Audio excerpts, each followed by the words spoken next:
So a really exciting day for me today. I'm just about to set off to Thruxton Circuit and get my first chance to have a look behind the scenes at Roborace. The guys are there getting ready for the next couple of rounds, which are just coming up actually.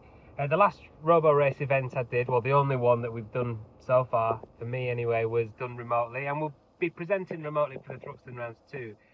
But this is just an opportunity, while it's quiet, for me to just have a little poke around, have a look around the garages and actually meet the DevBot in person, which I'm really looking forward to. Our producer Rolly is going to be there too, so we'll be speaking together to some of the engineers, getting some of the inside track on what's going on there. And also I'll be getting out on track myself, which I'm really excited about, because the British touring car driver Josh Cook has very kindly agreed to meet us there and give us a couple of hot laps in a Honda Civic Type R, which is the car that he's been winning races in this year in the National Championship. So super excited about that. What could possibly go wrong?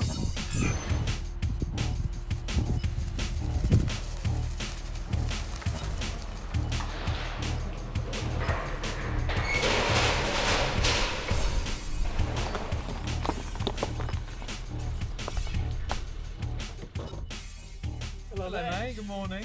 Morning. How's it going? Good, thanks. How are you? Thank you. Thruxton. Thruxton. Yeah, beautiful, isn't it? When were you last here? I was last year. Normally I would come here for British Superbikes, and obviously you'd have a full paddock. All this area would be full of trucks. So coming into the circuit just now is really strange, because actually I thought it might look a lot bigger without the trucks, but in actual fact it looks a lot smaller. It's weird that the new building over there, the Thruxton Centre, I kind of had this vision that it was much further away than it actually was, and it's right there. The funny thing is here that on a Sunday morning, so Church Corner is called Church Corner because there is actually a church like pretty much a stone's throw away from the corner. Really? Yeah, and on a Sunday morning, because people are going to church, they don't race until, there's no bikes out on track or cars until after 12, because they have Sunday morning service. Yeah. So it's really weird. You go out there and it's completely quiet, and you know, it's like that Sunday morning kind of classic England, you know, the leafy trees and the church bells and everything. Yeah. And then at 12 o'clock it's like you know, and 25 superbikes go around there at 150 miles an hour to break the silence. Brilliant. We won't get that today, of course. Not for that. Hey George. Hi, you alright? Hello mate, how you doing? Not bad, you? I'm Rolly. And then Josh. You alright? How are you, mate? Not too bad, you? Yeah, right, thanks. Yeah. Good. Thanks for coming and joining us. So have you seen the DevBot at all? Have you seen it on the internet? Yeah, I've seen it. I've seen it online, but yeah, actually never in person. No. Let's go and have a look at one.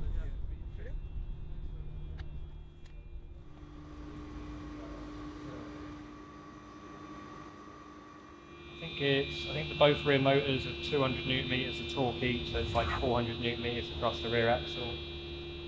It's around 410 brake horsepower, I think it is. So there's motor on each wheel? Yeah, only on the rear. Oh, only on the rear. So they're independent motors on each wheel, but they're internal to the gearbox. They're not actually on the upright or anything like that. GPS system on there, obviously, which is the OXTS system. It's like a military grade GPS. It's accurate to like 2mm, I think it is. So the teams can be like super precise with their software on different corners and things like that. And get really close to the curves. So the lines that they choose to use, do they decide that as a team, or is that? So it's generated by the car itself. So it is actually made by the car itself. We give them a boundary, so we track the outside of the map and the inside of the track. And then basically the car will then figure out the best racing line within those boundaries. I think with the augmented reality stuff we're doing, it will create its own dynamic line when it goes to avoid an obstacle or to collect an object, for example. So that line could differ from lap to lap. Yeah. So if the car thinks it can plan it round like one certain direction around the obstacle, it will do that. But if it can see that it can do it slightly better, then it will. But racing line wise, if it was just trying to go fast around the track, it would tend to stick to pretty much the same line every time. Normally we put we give the teams a limit on a G-force setting, so how much of a lateral G it can pull around the corner, for example. That's normally limited before we go out, but some teams can dynamically change that from lap to lap. So the car will learn where the traction is on certain corners, and it will say, right, I can push more on that corner this lap because I didn't lose traction, for example, on that time, so it will go a little bit further, a little bit faster. It would take the same line, but it will attack it with a different speed or a different sort of style. So you generally see an improvement in lap time? Yeah, you tend to, yeah, for sure. Kind of like a bit of a build-up, I guess, in that respect, like you would do yourself, I imagine. Yeah. You got to get your leg up quite high. You can make it look as graceful as possible that way.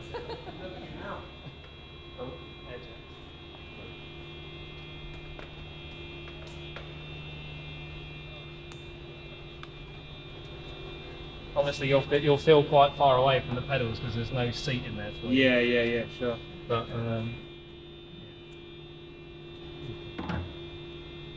normally, when you sit in one of these, your instinct is to go brum brum, but of course, You can make an electric noise for us. yeah.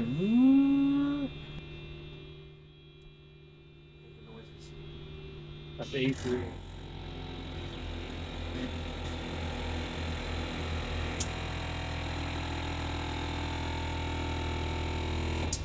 that noise there is the pneumatic brake system. Right. It's just building pressure, basically.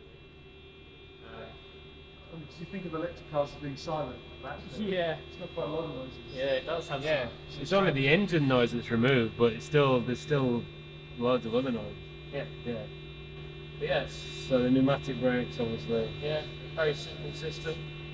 Drive, neutral, reverse, park. No gears, obviously. And then these are all done remotely from racing control, but I can press them manually if I need to. I see. And all this other stuff is just all of these like boxes in here. You can reset them separately on the dash. Charger. P2 is like when we go into like a high voltage mode, so that's when the battery is engaged, basically. That's about it. And you've got all your installation pages, motor temperatures, inverter temperatures, brake temperatures, battery temperatures. Tyre temperatures don't work currently. Still working on that.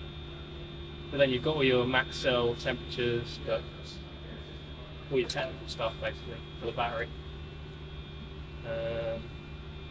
And this also does have a reverse camera just on the back there, so you can see what's going on behind you if you're in a racing situation. That's it, and that's just the state of charge of the battery. So obviously there's quite a small crew of people on the ground here, working on the car, and the actual teams are all based remotely, like all over the world really. They've got a couple in America, one in Switzerland, one in Austria, a couple in the UK. UK and Russia, Yeah. Would they normally be actually here then in a non-COVID scenario to plug in and to actually work on? Yeah, so for our season alpha we had all the teams at the event, and then they had access to the car and they could run their own software, but currently everything is remote. So this is kind of our race control setup. So the top two screens here are the teams, so they have access to the car to run their software, and then video feeds and race control, so they can monitor the car. So these two screens are what they're seeing back in this case in grass. Yes. There. So they're tapping into that on the... Yes, yeah, and then they're running their software from there, and then they can visualise on track how they're doing. And then you've got my screens, so I'm mainly looking at making sure the car's set up and running the ECU for the car. We have our race control, so we can change speed limits in the car or what the car's doing. We can add objects on track. With them objects on track, they have to plan the line dynamically, so based on what the objects are. So the objects change location each time they go around, and they don't know where they are. So they get it in a small time in advance, and then they have to dynamically change. So that's kind of the road relevancy as well, is things on track that you don't know where they are. And eventually that's going to create a platform to for the overtaking, because the objects you can place, you can kind of almost put another car virtually there, and you've got to you can see how they're going to race together. And then when we put two cars on track, you've had a lot of testing beforehand. Yeah. The possibilities for that are absolutely endless, aren't they? Yeah, they are. Because you could take, in theory, right, you could take a simulator, right, and you could sit in a simulator and race a dev bot on track or something like that. Yeah, yeah. So people could do it from home with their own rig or whatever. Yeah. Like a racing driver working from home. Yeah. There you go. There you go, Josh. That's Roborace. What do you reckon? Yeah. What's your overall feeling? Is your feeling changed a little bit from the preconceptions you might have had about it before you came here? Yeah, I think just understanding more about what it's about, and I think you just touched on it there with remote driving. Sounds pretty cool, because when you play online or you do simulator driving, there's not really any consequences. You can push start, you can reset, but actually driving the simulator, there's consequences on the circuit. It's not a replacement for something, it's another addition to motorsport and racing, but coming from more of an engineering side. So yeah, it's really cool to see it. These psychological elements of racing are actually, they don't apply to artificial intelligence. Yeah. What do you think about that? Do you think that's sort of a good thing in terms of what they can do with the car and how they can push it? Or? I think it's, yes, of course, you haven't got that fear factor as a driver. You haven't got that self-preservation that makes you want to lift them back out. Yeah. So it'd be interesting to see, how that affects lap time. But you've also got, there's times where, as a driver, you can feel what the car's doing beneath you.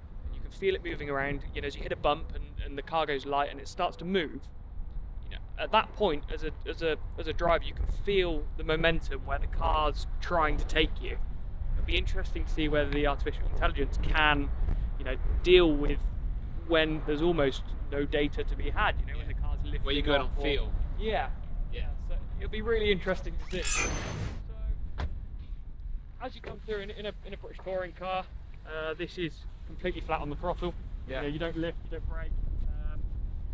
As you come in, you can see this change of surface. Now, this changed this a few years ago, and although the grip is very similar between the two, this older tarmac is very, very harsh on the tyres. It really tears them up. But since they replaced it with this newer tarmac, it's actually a little bit kinder, so you don't get as much tyre degradation. But as you come in, you can just run the right-hand side of the car over this apex curb on the inside, and if you get this slightly wrong, you turn in too early or too late, or if you don't get it in quick enough with the rate that you add the steering lock in, it's very easy to run out of road. And we've seen it time and time again, cars going in, you can see all the patches of new barrier on the left hand side, and then all the car wants to do is just straighten up to the outside. Often an overtaking corner as well, if you get a good run out of the final chicane that we'll look at later, you can get a nice little run, get an overlap coming into this corner. And if you've got that overlap, you've basically got the move done, because the person on the outside has to concede. Because if you put your car width out, you've got one just here, that's it, you're not going to be able to get around that corner and not run out of room. And set yourself up for the next one. Yeah. Obviously it's quite relatively tight there. Yeah.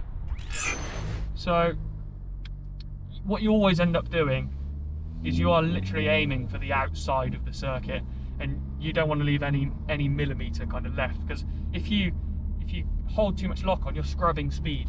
Okay. But if you let the car run out all the way, and you always end up right on the white line. Okay. And then this next section, you can see Thruxton is kind of laid out in 4 rows of tarmac. So you've got kind of lane 1, lane 2, lane 3, and lane 4. I see that, yeah. So you almost kind of treat them as separate lanes. So as you come round, Is that done by design, or is that just? that's just how it was laid. Oh, I see. But it kind of works. Yeah, as a driver, you look for those reference points to give you the the kind of the reference of where you need to be, and you always aim to get the car on top of this curb. Over it. Yeah. So the right hand side of the car will be literally over the green section, and the left wheels will be nicely up against the white line. And we can jump out and have a look and see the car placement if you like. Yeah, that's better. Because when you see the curves on the TV, you can't really get a feel for quite how deep. Yeah.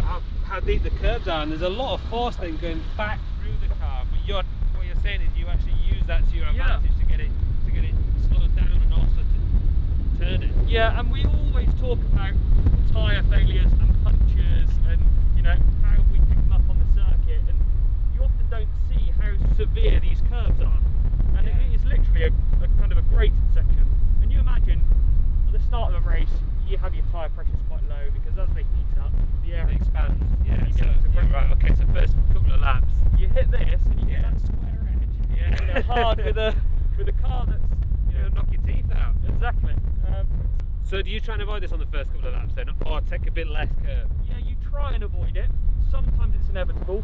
There's a lot of these style of curves all the way around here, and it's not the norm of a lot of racetracks, but it adds that extra element of what you've got to do to look after the tyres for the race duration. That's interesting.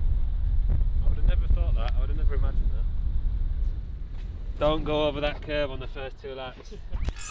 After that first curb, going through Campbell, which is that corner back there, the idea is to treat the car now like you're almost building up to the outer section. Now if you imagine the earlier you get back to throttle coming out of this complex, because you're not braking, you know, really out the back section, if you can get back to full throttle 5 meters earlier, that then compounds all the way out the back. So the idea is to get the car to get a really clean run through this left-handed corner. And at this point now we've come off the brakes, we have a little kind of lift of the throttle to turn the car in, but from this point we're just building, and I almost think of it as like a slingshot. So the next corner is called Noble, and for me, Noble, the next sequence, which is Noble and Goodwood, are probably the 2 trickiest corners on the track. You use this curb here on the right hand side as your turning point, and as you start to bank the car in, the circuit as you go through is actually quite undulated, and it's hard to kind of notice when you're going, you know, 20 miles an hour, but when you're going through it, you know, flat in 6th gear, any sort of undulation, you imagine if it just lifts the car, you know, a couple of millimeters off the floor, because you're going so quick, it moves you out quite a long way because of the speed you're going. So any sort of undulation just shimmies the car out a little bit more and a little bit more. Next thing you know, you're running out onto the edge of the circuit. So just sort of the centrifugal force of being pushed. That's it. Yeah, if you're in the air, you're not obviously. Yeah, and you can see the black lines in the grass where, you know, cars have been off quite regularly. And luckily, over that side, there's a lot of runoff. And you're always hoping that the car goes right, you know, and goes to the outside of the corner, because if you do go to the inside, like you can see more tyre rubber heading towards that barrier, it's never a nice no, nice that's not ending. a good place to be, is it? And then for us, we have a little dab of the brake into Goodwood. So we just brush the brake pedal just to steady the car down, because as we've just gone through that really hard loading corner, the car's moving around a lot. We just brush the brake just to steady it down. And then again, you just crack the throttle and then you just try and pick it up. And here, you can't see where you're going whatsoever. This is where circuit knowledge really comes into it, because knowing that the apex curb, or the curb that we need to get close to, is, you know, just right near where that Marshall hut is. But after that point, the circuit does tighten quite a lot and falls away. So you almost have to commit, you know, to the throttle and get back to full throttle as early as you can without really knowing, you know, where the circuit is. So it's all blind. And this is where, you know, we talked about where the car's kind of bouncing or just jumping over the light bumps in the circuit. That feel of where the car wants to end up, that you can feel through the seat. Be interesting to see if the artificial intelligence can deal with that, and that when you get that odd little bump and the car reacts and it moves you out half a meter, how the you know, the car will be able to deal with it. How it responds, how it compensates for that. Exactly. Yeah. But as we head into the final club chicane, you use this curb here to stop the car and to rotate it.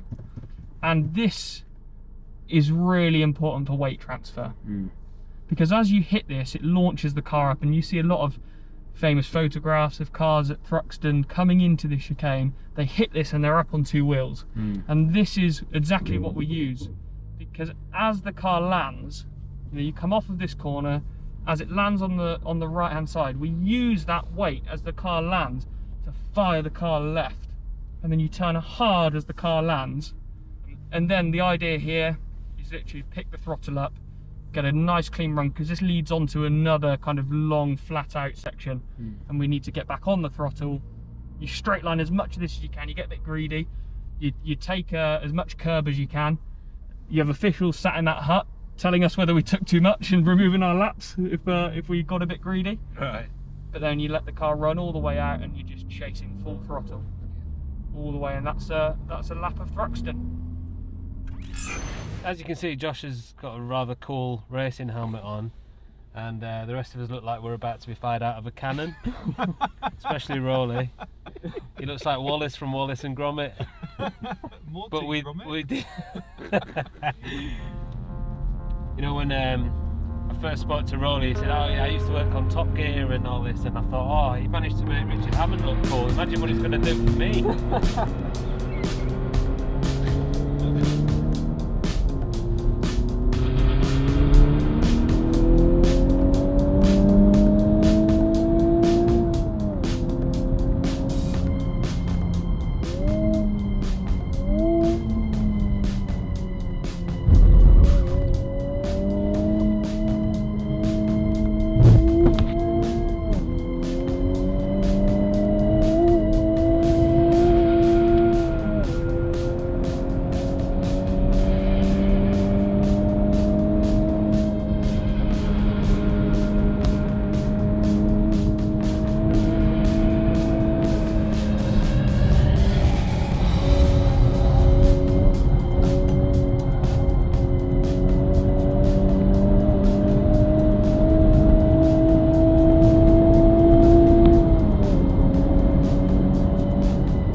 Yeah, it's incredible. Your instinct from what you're used to, like as a normal driver, is that you're not going to make, every time you go into a corner you're not going to make it. In terms of the layout of the circuit, obviously we've got our seatbelts on, we're not strapped in, so you're holding yourself, your butt cheeks are like working all the time to keep you in one position, aren't they?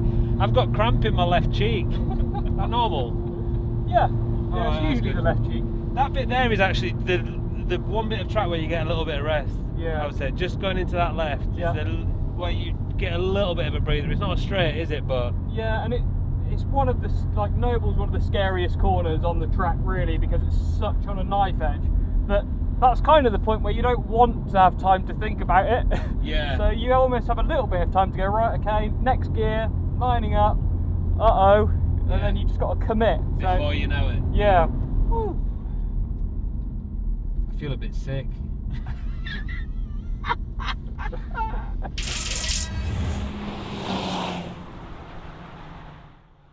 Whose car is that?